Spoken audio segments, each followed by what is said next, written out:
First on 4, the March 4th primary is under scrutiny tonight. Many of you in Cameron County may recall the long lines, and a few claim they were denied the right to vote. As Action 4's Jackie Diaz reports, an investigation is now being launched. A panel appointed by the Democratic Party is holding public hearings in several cities. The results could mean the end of the two-step voting system. Remember this, long lines, cramped quarters, and no forms are just a few complaints prompting the Democratic Party to hold public hearings in several cities. For the first time in decades, we got to Texas with a primary and they still hadn't selected who the Democratic nominee was, and that's why you saw so much participation, so much involvement in the election. Members of the Cameron County Democratic Party say the caucus turnout is usually only about 30 to 40 voters.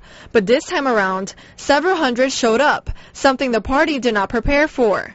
Problems arising from the massive turnout meant the Democratic Party got bombarded with complaints.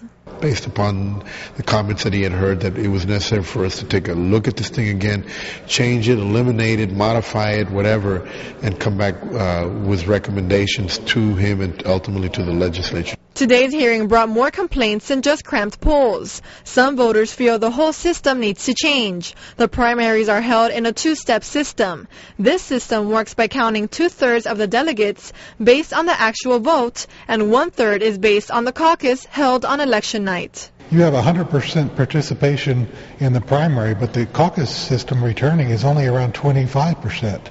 And so you're leaving out those 75% people whose vote is undervalued. That they want their vote to be counted once and fully, not partial.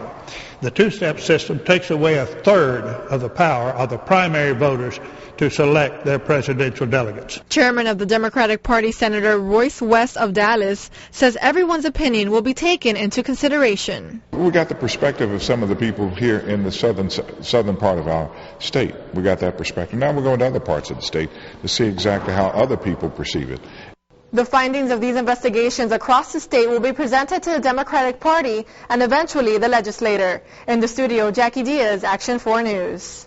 Thanks, Jackie. If you missed today's hearing, you still have a chance to voice your opinion. You can log on to the Democratic Party's website at www.democrats.org and send them an email. We also have a link on our website. Well, today's meeting is the only one that will be held in South Texas. Next week, the advisory panel heads to Houston, then Arlington, then Nacogdoches, and wraps up in Austin, Texas on November the 14th.